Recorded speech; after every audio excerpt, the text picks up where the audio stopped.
Hola, ¿cómo están? Continuamos con esta forma entonces de encuentros, mientras dure esta cuarentena que esperemos pase lo más rápido posible y con las menores consecuencias posibles. Pero bueno, mientras tanto buscamos esta manera de seguir hablando de literatura y cuidarnos como corresponde, cada uno en su casa y como una forma de cuidarnos entre nosotros y cuidar a los demás y cuidar de alguna manera a todo un mundo que nos está necesitando unidos en la misma causa, ¿no? De salir de esta situación lo más rápido posible. Se me ocurrió para hoy charlar un poco, conversar, analizar algo de ese enorme escritor que fue Fyodor Dostoyevsky. Yo creo que si se hiciera una especie de encuesta entre los narradores de cuál ha sido en los últimos 200 años el escritor más influyente o aquel que dio vuelta a la página de manera más contundente en la narrativa, y Dostoyevsky sería, yo creo que, elegido por muchos. Este realismo ruso que propone Dostoyevsky, que parte quizás de Gogol como el padre de todo este realismo y que nos trae figuras como Dostoyevsky, como Tolstoy, como Chekhov, algunos de los más encumbrados narradores y autores. Ese realismo tiene algunas características, ¿no? A mí me gustaría plantear dos coordenadas desde donde analizar el arte en general y la literatura en particular, ¿no? Uno de estos elementos tiene que ver con el vínculo que tiene siempre el arte y la literatura con su contexto inmediato, con la historia que está viviendo el autor, con, eh, con el contexto social, con el contexto económico, con el contexto político, con todas esas circunstancias de alguna manera que provocan una literatura. Nunca la literatura está desvinculada de su contexto inmediato.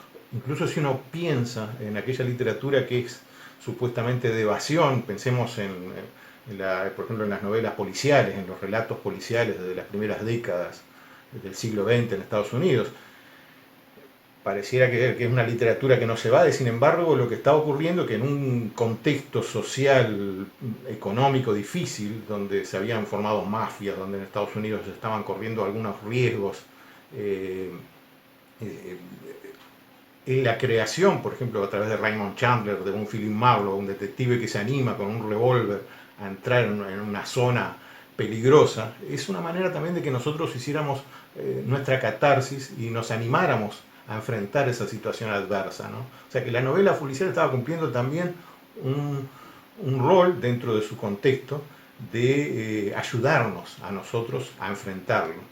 La ciencia ficción, por ejemplo, también, o sea, un Lem, un Asimov, un Bradbury, de alguna manera crean una literatura en medio del contexto de una guerra fría, donde la tecnología puesta al servicio de algo peligroso como es la guerra, hasta qué punto nos significaba un riesgo para nosotros. La propia tecnología también creaba una incertidumbre, un no saber qué iba a ocurrir. Entonces, de alguna manera, Bradbury convierte esta circunstancia de la ciencia en la posibilidad de que nosotros le encontremos un sentido y sepamos de alguna manera exorcizar nuestros propios temores frente a eso que está ocurriendo.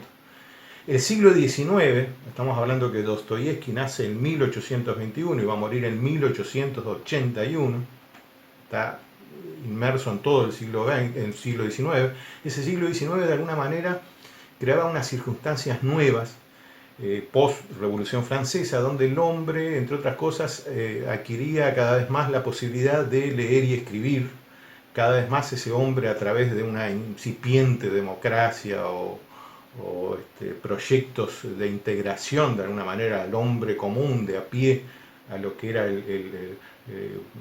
la decisión de lo que iba a ocurrir. Eso hace que el hombre ya protagonista en alguna medida de su historia empieza también a tener otro lugar dentro de la literatura misma. O sea, en Dostoyevsky se va a dar que el hombre común, como estos autores del realismo ruso, el hombre común que va a una feria, el hombre común que tiene una vida no en la gloria de la guerra ni de circunstancias especiales, sino el hombre común es protagonista también de la historia. El realismo ruso surge del reflejar esa circunstancia histórica y de que el hombre común de a poco empieza a ser también protagonista de las historias que le estaban de alguna manera reservadas a grandes héroes, a generales, a otras personalidades que se suponía iban a tener mucho más interés que el hombre común y corriente. Eh, la otra coordenada, de alguna manera que yo le decía, por un lado es esto de las circunstancias en las cuales el arte siempre está vinculado a su momento histórico, y lo otro tiene que ver con algo más profundo que uno lo puede encontrar y que tiene que ver con esas grandes incertidumbres y esas grandes incógnitas del ser humano, ya desde el poema Gilgamesh, 2500 años antes de Cristo, lo primero que puede considerarse como una obra literaria, una obra de relato.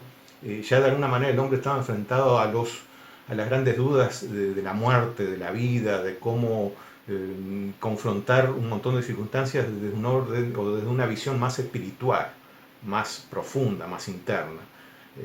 Entonces tenemos por un lado que la obra surge en una circunstancia histórica, pero también indaga en elementos que le son comunes al ser humano en distintas épocas. Y ahí nace la obra clásica, una obra que nosotros de alguna manera podemos leerla dentro de 100 años y va a tener vigencia porque va a estar reflejando actitudes, aspectos que tienen que ver con el alma, con el espíritu, con las grandes dudas profundas del ser humano. Esas dos circunstancias, yo creo que esas dos coordenadas hacen la importancia del arte y de la literatura, ¿no? El reflejo inmediato y el reflejo profundo, espiritual, más trascendente del ser humano. La vida de Dostoyevski es una vida aparte que fascinante de por sí mismo y ya de alguna manera nos está dando todas las condicionantes para que surja esa forma de literatura.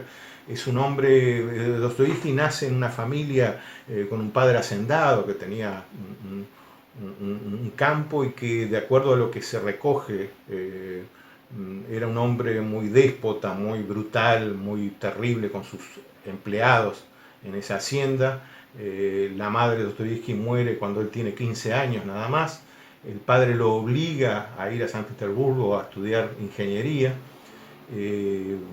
Ahí está él desde los 15 años, desde haberse quedado huérfano de madre, que muere tuberculosa. A los 18 años, Dostoyevski, que siempre tiene una relación difícil, siempre está de alguna manera aceptando esa actitud del padre, de un déspota que maltrataba a sus empleados, a los 18 años se entera de que el padre murió. Y las circunstancias en las que muere el padre también le provocan a Dostoyevski un montón de consideraciones que ya de alguna manera muestran su personalidad. El rumor era de que sus propios empleados, que un grupo de empleados de esa hacienda lo habían matado como una respuesta a ese hombre brutal, déspota. Y Dostoyevski, en lugar de ponerse de inmediato en una consideración de defensa del padre, trata de entender también el espíritu del crimen, el espíritu de las circunstancias que llevan a esos empleados a enfrentarse. Es decir, que nada es blanco o negro. Esa es la percepción que pudo haber tenido Dostoyevski en ese momento, que animarse a ir más allá de ese blanco y negro y entender las circunstancias que llevan a un crimen. O sea, hasta qué punto es culpable una parte o la otra. En primera instancia nosotros pensamos en las leyes y que debe ser castigado el asesino, pero sin embargo en esta situación donde también había una actitud criminal de parte del padre, le crea a Dostoyevski un debate existencial donde él se permite poner todo sobre la mesa. Dostoyevski también con la ausencia del padre va a tener otras libertades personales para arriesgarse en proyectos propios y la narrativa de él, la expresión a través de la escritura empieza a manifestarse cada vez con más fuerza. Su primera novela, Pobres Gentes, tiene ya una impronta muy particular en esto de expresar las circunstancias de un hombre común. O sea, estamos hablando que una correspondencia entre dos personas empiezan de alguna manera a desnudar el drama personal de un hombre común y corriente. Pobre Gente tiene una muy fría aceptación, o sea, no tiene en principio muy buena recepción, hasta que un crítico ruso, muy influyente de la época, lo lee, se comunica con Dostoyevsky y le dice: ¿sabe usted lo que acaba de crear? Acaba de crear la primera novela social rusa. Esa buena crítica o esa observación de este crítico influyente hace que Pobre Gente de golpe empiece así a tener una presencia muy grande y que las personas empiecen a leerlo y empiece a tener un éxito. Esto tiene que ver con el sentirse reflejado. O sea, estamos hablando de que personas que antes no tenían la posibilidad de leer o escribir, o sectores sociales que no tenían esta circunstancia, de golpe pueden leer y atienden una historia que los representa a ellos mismos, donde se sienten identificados. Este es un comienzo más que excelente, digamos, para la propuesta del propio Dostoyevsky, ¿no? Va a haber una segunda novela que va a tener un poco de menos éxito porque se le va a considerar la influencia que tiene el doble, tiene una influencia demasiado evidente de Gogol, que yo les decía que era el padre un poco de todo este realismo, ¿no? Y Dostoyevsky de alguna manera esto lo anima, o sea, el verse a sí mismo como un autor de una novela social, de un espejo social de la época, lo animan a reunirse con grupos políticos de un socialismo de esa época, de alguna manera, una proyección del siglo XVIII hacia el siglo XIX, ese socialismo que de alguna manera inquietaba a algunos sectores de la sociedad que estaban inquietos o contrarios al zarismo, al poder de la época. Hay que considerar que siempre Dostoyevsky fue un cristiano profundo, y ese socialismo de alguna manera estaba vinculado con una visión también cristiana que después se va a exacerbar más, se va a profundizar más todavía. Esos grupos políticos con los que comienza a reunirse Dostoyevsky le va a traer un lío monumental. O sea, el zar, las autoridades de esa época pretendían frenar todo ese crecimiento de estos grupos que de alguna manera eran subversivos, estaban contra el poder. De esa manera Dostoyevsky es detenido, es llevado preso por estas reuniones clandestinas, permanece 8 meses preso y es condenado a muerte. Estamos hablando de un veinteañero Dostoyevsky que había tenido un éxito gracias a una buena crítica con Pobres Gentes. Es llevado preso 8 meses y es condenado a muerte. Junto con un grupo de presos políticos también, es trasladado a una plaza pública donde va a ser ejecutado. Es un momento importantísimo en la vida de Dostoyevsky, que marca también una crisis por la cual él se va a hacer muchos replanteos. El tema es que lo ponen frente al pelotón de fusilamiento, y cuando lo van a fusilar, cuando van a disparar los tiradores, llega una notificación de las autoridades diciendo que todo había sido una broma, que no se lo iba a fusilar. Lo que pasaba, lo que se pretendía hacer en esta plaza pública es atemorizar, o sea, crear un temor para frenar estas reuniones. Claro, el castigo era brutal porque estamos en una monarquía, en un zarismo que podía hacer lo que quería, o sea, no habían leyes que contuvieran esta represión. Dostoyevsky, después de esta instancia donde él a través de cartas lo va a relatar como un momento muy dramático, muy crucial, es confinado encima a Siberia, a las brutales condiciones de Siberia, a las cárceles de Siberia, donde va a permanecer 4 años. Este muchacho, este veinteañero, un hombre joven, es enfrentado a ver las condiciones de los delincuentes, de los marginales. Tiene que dormir en un lugar con muchas camas, con personas que las había de todo tipo. Había personas desgraciadas que habían caído en la circunstancia como él, y había delincuentes. Todo esto, en lugar de amedrentar, de limitar las consideraciones de Dostoyevsky, al contrario, él profundiza más por lo que se ve en las cartas. Él empieza a entender que detrás de un hombre brutal, de un hombre fiero como el que veía, había un alma humana que con sus condicionamientos y con sus planteos profundiza mucho más el cristianismo. Dostoyevsky hace una serie de consideraciones de índole religiosas vinculadas a esa situación de conocer a estos hombres marginados por la vida, en las situaciones más brutales que uno puede imaginarse en Siberia. Esos 4 años en los que permanece Dostoyevsky en Siberia, luego es llevado después de estos 4 años a enrolarse en el ejército ruso, que no era mucho más fácil la situación tampoco, ¿no? Él va a servir 6 años más en el ejército ruso. Todo esto, lo fantástico es que la pretensión del zarismo de Dostoyevsky y a otros más que estaban en esa situación, sacarlos del ejercicio de la crítica, del cuestionamiento al zarismo, al contrario. Dostoyevsky lo que hace es acrecentar más y tratar de llegar más todavía a entender la naturaleza humana. Hay que pensar que este siglo XIX nos va a traer todos los debates de la psicología, todos los sismos que van a proponer los distintos propuestas políticas, sociales, los estudios de la evolución del ser humano. El siglo XIX tiene una riqueza enorme y de alguna manera en Dostoyevsky confluyen un montón de estos aspectos, porque era un hombre que sin saberlo estaba atendiendo la psicología humana, estaba atendiendo la sociología, estaba atendiendo lo político. De alguna manera con los años en él va a ser más evidente y más exprofeso todo esto, ¿no? Pero de alguna manera es interesante cómo estas experiencias extremas que tiene Dostoyevsky lo lleva a profundizar más en sus aspectos. Conoce en esa época, como militar, conoce a María. Algo extraño en Dostoyevsky es que él pareciera por momentos que no buscaba la vida fácil, o sea que todas sus complicaciones a veces tenían que ver con relaciones, en este caso amorosas, que eran complejas. María estaba enferma de tuberculosis cuando conoce a Dostoyevsky, iba a morir de tuberculosa.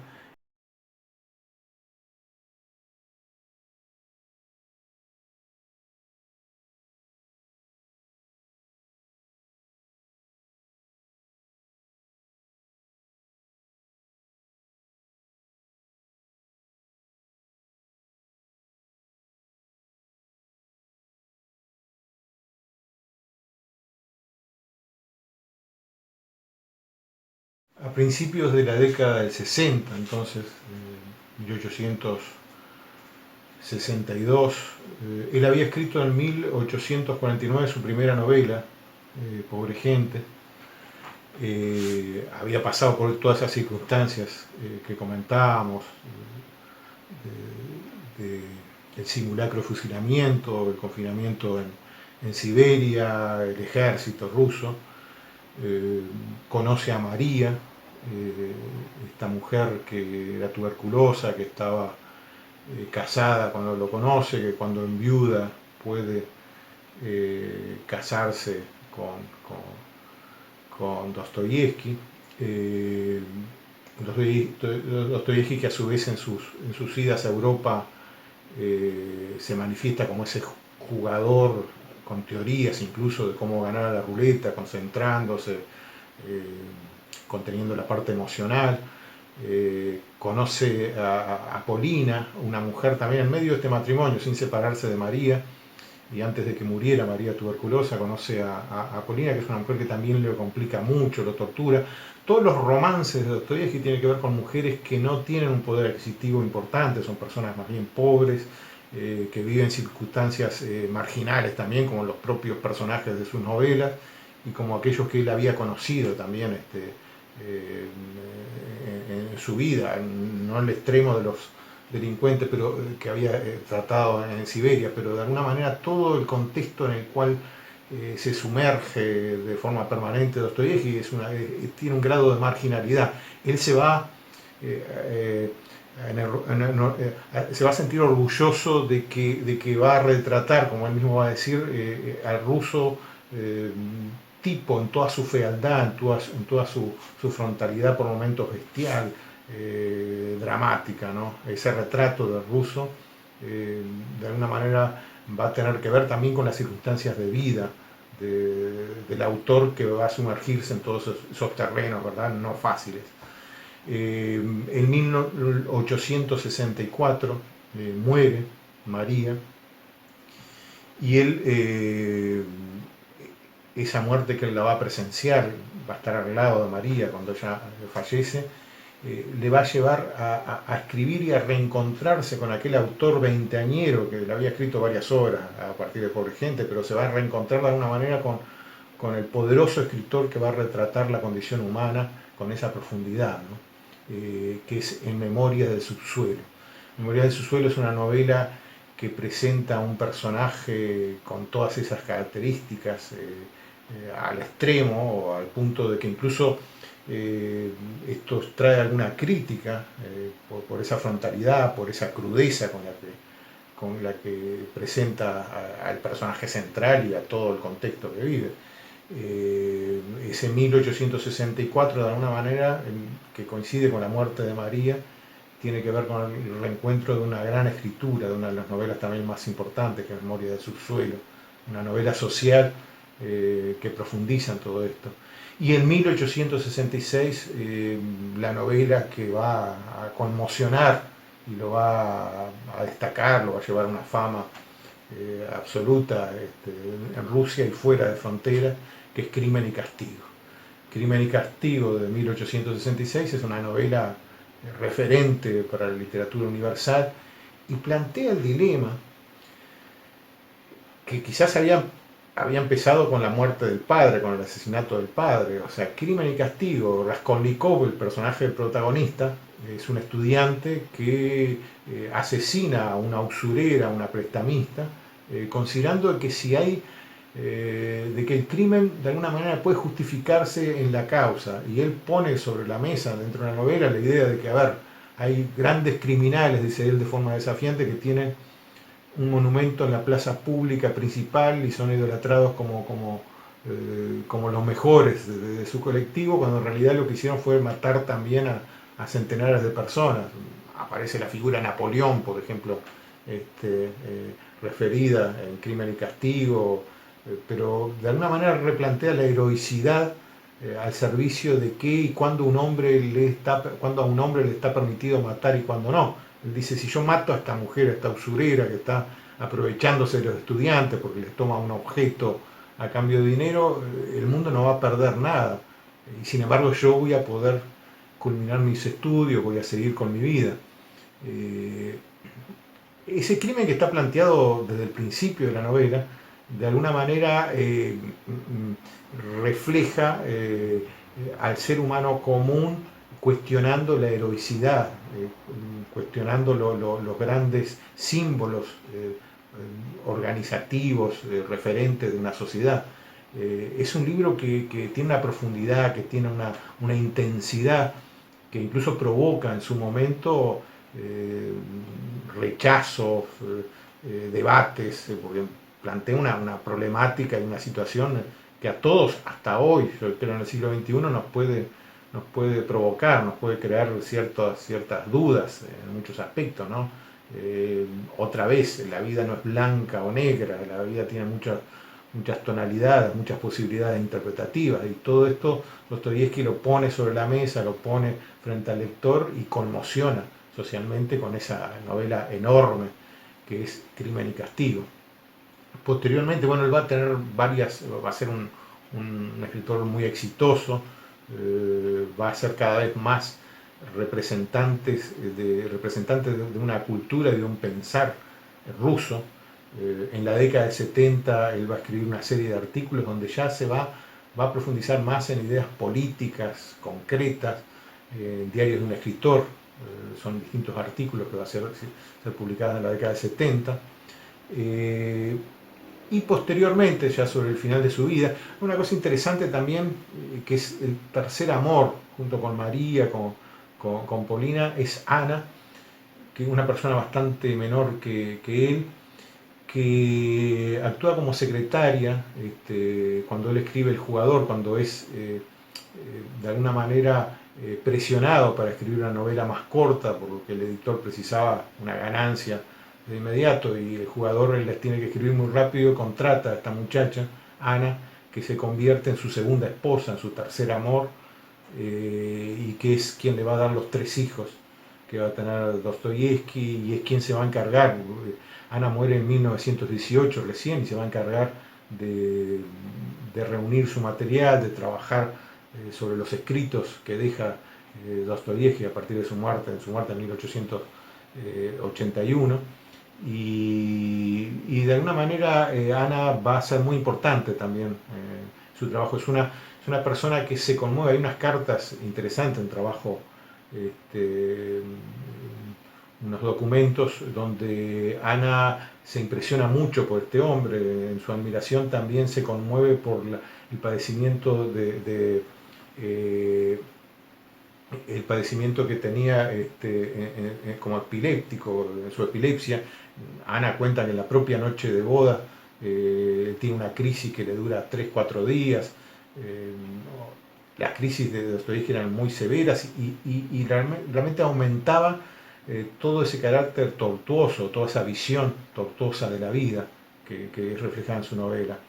Eh, Ana es esa esposa que de alguna manera distinta a los otros romances de Dostoyevsky, una persona que con su carácter, pero que de alguna manera concilia distintos demonios que convivían dentro del autor, del escritor.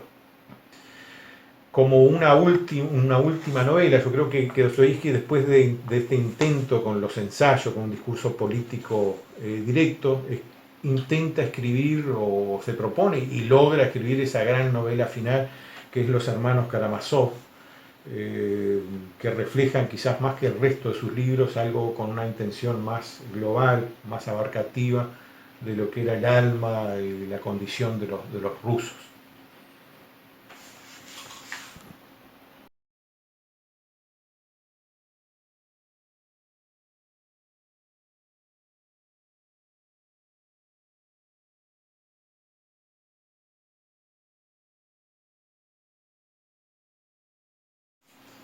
De Pobres Gentes, esta primera novela que escribió en 1849, que fue considerada por el crítico como la primera novela social. En estas cartas que intercambia y que de alguna manera son el eje de la novela, ese intercambio entre los dos protagonistas de cartas. Ayer me sentí yo solo, extraordinariamente feliz, como no es posible serlo más. Con que por lo menos una vez en la vida usted tan terca me haya hecho caso. Al despertarme ya oscurecido a eso de las 8, ya sabe usted, amiga mía, que terminando mi trabajo en la oficina, de vuelta a casa, me gusta echar una siestecita de 1 o 2 horas. Encendí la luz y ya había colocado bien mis papeles y solo me faltaba usar mi pluma cuando de pronto se me ocurre alzar la vista y he aquí que lo que le digo, que me empieza a dar saltos en el corazón. Ya habrá usted adivinado lo que ocurría, pues que un piquito del visillo de su ventana estaba levantado y prendido a una maceta de balsamina, exactamente como yo otras veces hube de indicarle. Así que me pareció como si contemplara su adorado rostro asomado un instante a la ventana y que también usted me miraba desde su gabinetito, que usted también pensaba en mí. Y cuánta pena me dio, paloma mía, el no poder distinguir bien su encantador semblante. Hubo un tiempo en que yo también tenía buena vista. Los años no proporcionan ningún contento, amor mío. Ahora suele ocurrirme que me baila todo delante de los ojos. El carácter también romántico, ¿no?, de la narrativa de Dostoyevsky asomado acá, pero sobre todo el recurso de dos personas comunes y corrientes que empiezan a comunicarse, que en uno de ellos aparece el drama de una circunstancia económica, de las dificultades económicas, pero cómo a través del género epistolar se crea toda la narrativa, se crea toda la historia que de alguna manera propone el autor, ¿no? De Memorias del Subsuelo, estamos hablando, yo comentaba que en el 64 vuelve a asomarse en todo su poder el autor. Cuenta el propio autor en el prefacio, dice Dostoyevsky sobre este libro: el autor de este diario y el diario mismo pertenece evidentemente al campo de la ficción. Sin embargo, si consideramos las circunstancias que han determinado la formación de nuestra sociedad, nos parece posible que existan entre nosotros seres semejantes al autor de este diario. Mi propósito es presentar al público, subrayando un poco los rasgos, uno de los personajes de la época que acaba de transcurrir, uno de los representantes de la generación que hoy se está extinguiendo. En esta primera parte, titulada Memorias del Subsuelo, el personaje se presenta al lector, expone sus ideas y trata de explicar las causas de que haya nacido en nuestra sociedad. En la segunda parte relata ciertos sucesos de la vida. Es interesante cómo acá el autor analiza y de forma muy consciente de todo lo que significa ese personaje inmerso en una circunstancia social, ¿no? Les decía hoy, siglo XIX, sociología, psicología. En el mismo texto, ya en la voz del protagonista, ¿no? Soy un enfermo, soy un malvado, soy un hombre desagradable, creo que padezco del hígado, pero no sé absolutamente nada de mi enfermedad, ni siquiera puedo decir con certeza dónde me duele, ni me cuido ni me he cuidado nunca, pese a la consideración que me inspiran la medicina y los médicos. Además, soy extremadamente supersticioso, lo suficiente para sentir respeto por la medicina. Soy un hombre instruido, podría pues no ser supersticioso, pero lo soy. Si no me cuido es evidentemente por pura maldad. Ustedes seguramente no lo comprenderán, yo sí que lo comprendo. Claro que no puedo explicarles a quién hago daño al obrar con tanta maldad. Sé muy bien que no se lo hago a los médicos a no permitir que me cuiden. Me perjudico a mí mismo. Lo comprendo mejor que nadie. Por eso sé que si no me cuido es por maldad.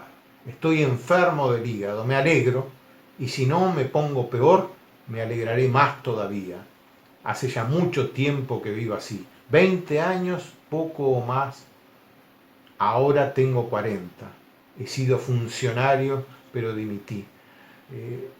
Fíjense en la lupa, ¿no?, de meterse en la psicología de un hombre común y esas consideraciones que son en primera persona, aparte puestas en primera persona, son muy cercanas a la psicología, ¿no?, al estudio psicológico de una persona, de un ser común de la calle.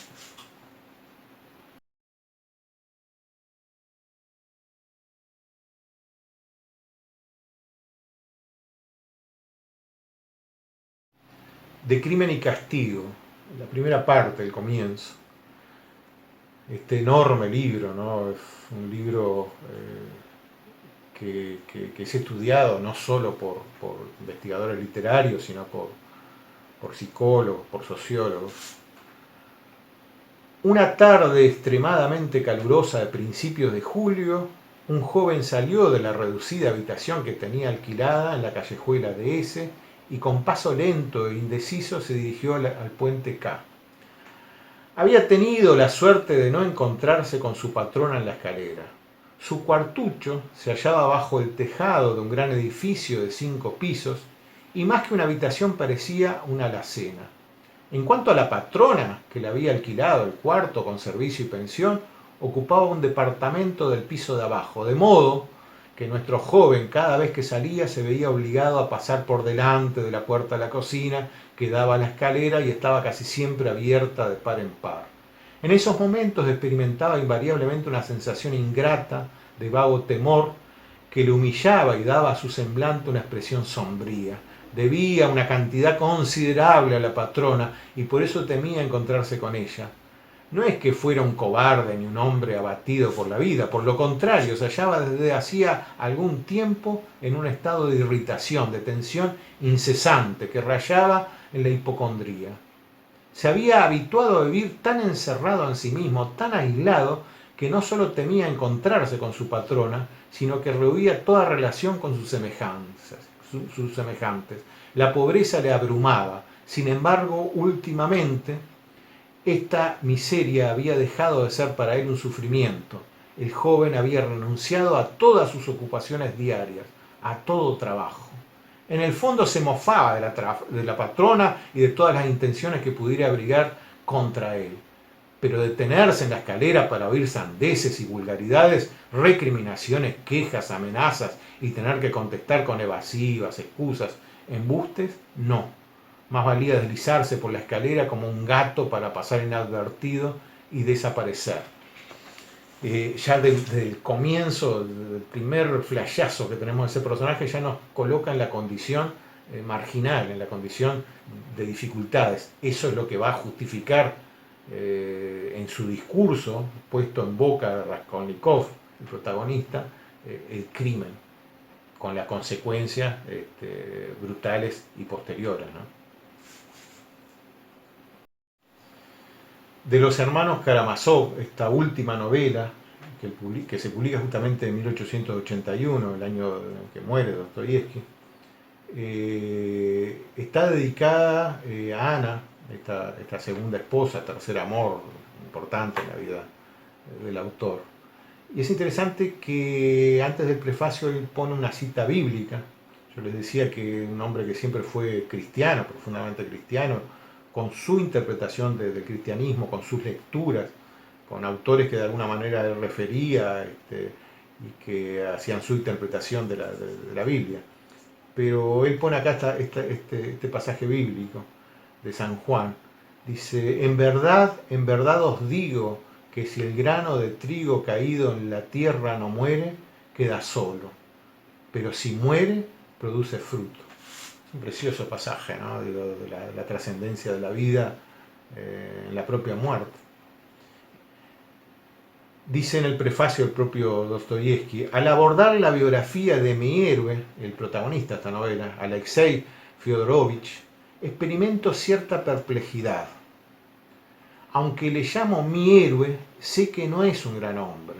Por lo tanto, se me dirigirán sin duda preguntas como esta.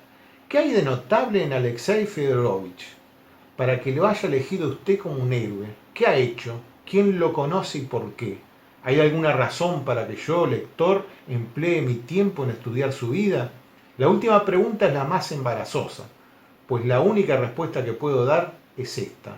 Tal vez. Eso lo verá usted leyendo la novela. Pero ¿y si después de leerla el lector no ve en mi héroe nada de particular?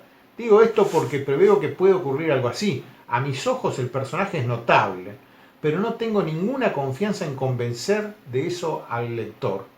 Es un hombre que procede con seguridad, pero de un modo vago y oscuro. Sin embargo, resultaría sorprendente en nuestra época pedir a las personas claridad. De lo que no hay duda es de que es un ser extraño, incluso original. Pero estas características, lejos de conferir el derecho de atraer la atención, representan un prejuicio, especialmente cuando todo el mundo se esfuerza en coordinar las individualidades y extraer un sentido general del absurdo colectivo. El hombre original es, en la mayoría de los casos, un individuo que se aísla de los demás. ¿No es cierto? Si alguien me contradice en este último punto diciendo eso no es verdad o eso no es siempre verdad, ello me animará a creer en el valor de mi héroe. Pues yo juzgo que el hombre original no solamente no es siempre el individuo que se coloca aparte, sino que puede poseer la quinta esencia del patrimonio común, aunque sus contemporáneos lo repudien durante cierto tiempo. Este último análisis a mí me invoca en la pluma del propio Dostoyevsky, me parece fundamental y básico en lo que es la obra de todo Dostoyevsky. O sea, presentar al ser humano en su originalidad, pero esa originalidad que de alguna manera confluye y está en permanente contacto con todo el cúmulo de actitudes humanas. Cuando nos apartamos del sistema, cuando nos apartamos del colectivo, en qué medida estamos inmersos en el colectivo, cuánto se nos juzga en nuestras actitudes particulares o generales.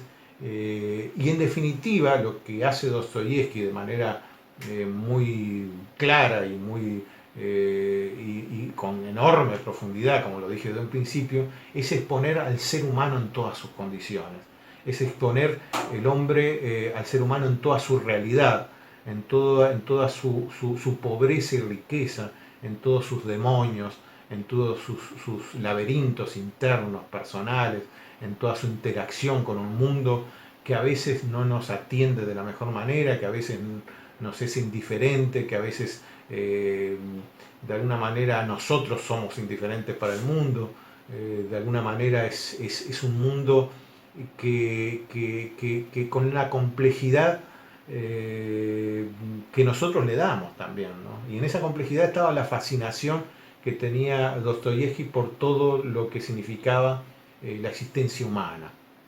En una época de enormes cambios, como fue el siglo XIX, en Rusia o en todo el mundo, no puedo dejar de compararlo con el francés Baudelaire, con el enorme, con otro escritor que dio vuelta a la página también de la historia, de la literatura, que también estuvo confrontado con su padre y que de alguna manera también expuso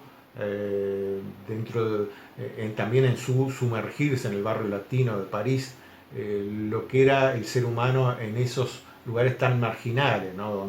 donde tanto Baudelaire como Dostoyevsky entendieron que en esas condiciones marginales asoma también la riqueza del espíritu humano, la riqueza del alma, la riqueza y los desafíos del ser humano. Nosotros ahora estamos en un enorme desafío y en este reflejar la realidad yo estoy seguro de que en poco tiempo, en la medida que nosotros podamos percibirlo, cuando salgamos de toda esta situación de la pandemia, de todo estar confinado, estar en una cuarentena voluntaria o no, van a haber obras literarias, van a haber películas también, obras teatrales, pero van a haber libros que van a relatarnos esta situación que estamos viviendo, pero con el enriquecimiento de ver cómo hay elementos que se destacan y que nos enriquecen también, que en esa condición humana expuesta en sus miserias y en sus riquezas esconden un aprendizaje, esconden un crecimiento al que todos nosotros tenemos que ir. Como siempre repito, con la literatura como espejo de la emoción, de la afectividad humana, es ahí donde a veces aparecen los mejores tesoros, los mejores aprendizajes. Y por eso también, más allá de las circunstancias históricas que vivimos nosotros en este momento, que la vivió Dostoyevsky en el siglo XIX, está eso otro que yo les decía en las coordenadas, que es la profunda, que es la trascendencia, donde están los valores y la riqueza, y donde está el entender nuestro cometido en el mundo. Más allá del sistema, más allá de las imposiciones sociales muchas veces, la desnudez del alma humana. Yo les dejo el abrazo enorme, con la esperanza de que muy pronto ese abrazo sea presencial y nos las podamos dar como debe ser. Saben que los quiero mucho, que los tengo siempre presentes y que los extraño, pero bueno, mientras nos extrañamos un poco menos en esta forma de contacto. Les mando un abrazo grandote.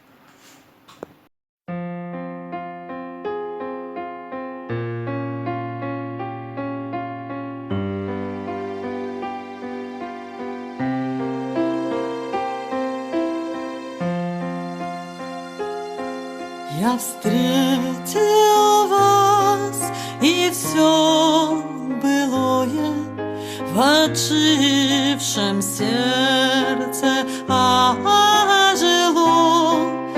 Я вспомнил время золотое, и сердцу стало так тепло. Я вспомнил время золотое, и сердцу стало так тепло.